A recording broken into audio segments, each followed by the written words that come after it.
Oh, hello. I've been hearing recently that you've had some problems with your memory and concentration. Well, never fear, Alex is here. The following brief tutorial will describe my patented technique for memory and concentration. By following these simple steps, you will be on your way to higher success in your academic career. 1. Where are you? Consider studying in a quiet area as opposed to somewhere crowded where noise might divert your attention away from the task at hand. Here we have a student who didn't pay heed to his surroundings. Look out! 2. What is the state of your environment? It is much harder to stay focused on your work if you are always searching for what you need. Always try to keep your desk clean and orderly. 3. Who are you with? I thought that was the end of the movie, actually. Avoid studying with people who aren't doing the same thing as you. Oh wait, no, there's more! Did you see it 3D? I mean, like, come on, Oh it's my jumping god, right out at it you. was amazing! It can be easy to be drawn into a conversation unrelated to what you are working on. What else are you doing? Keep yourself on task. You can't expect yourself to be focused on your work if your attention is divided. Alex, I've told you before, shut your Facebook and do your homework. And most importantly, no Facebook. Alex, I've told you, get off your computer. 5. Monitor your physical and psychological conditions. How well rested you are plays an important role in your overall concentration. No matter where you are and what you're doing, if you are tired, your concentration will suffer.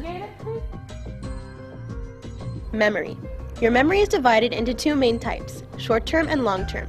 Your short-term memory is the capacity for holding small amounts of information in your mind for short periods of time. Your long-term memory can store information for as little as a few days to as long as a few decades.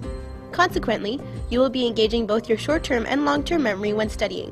Your short-term memory will be active during the study process. Here are a few tips to help you do this effectively. 1. Connect materials to things that exist in your everyday life. It is much easier to remember complicated material if you can connect things you are studying to examples you see in your daily life. Consider ethylene, a plant hormone that increases ripening in plants. 2. It is easier to remember things by song, humor, and sex. The human mind more easily remembers information that is sexual, humorous, personal, etc., as opposed to arbitrary sequences. These are called mnemonic devices. This is stupid. Rhymes, songs, jokes, and meaningful experiences that you can associate with your study material will be easier to remember than random information. 3. Space your practice times. Your short-term memory has limited capacity. Once it's full, the information has to be transferred to your long-term memory before you can continue to use your short-term memory.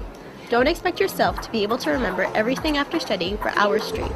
Prepare short, productive practice times with periods of rest and/or activity in between to maximize your memorization capacities. 4. Break down larger tasks into smaller ones. Organize the subject you are studying into main ideas and make a plan to study each of these separately. You will remember things more effectively this way. 5. Understand as opposed to memorize. When possible, try to understand the concepts behind the material that you're studying instead of trying to memorize all the details. 4 divided by 2 is 2. This way, when you come across questions that differ from the ones you have studied, you will have an easier time adapting to the new format. A helpful tip may be to try and generate your own examples when studying instead of using those discussed in class. You sure you're done? Okay. Finally, 6. Sleep. Sleep is probably the most essential ingredient to an effective memory because it consolidates and optimizes the layout of memories. Alright, good night, Mom. Good night, sweetie. Studies have shown that students who suffer from a lack of sleep generally have lower grades and impaired concentration.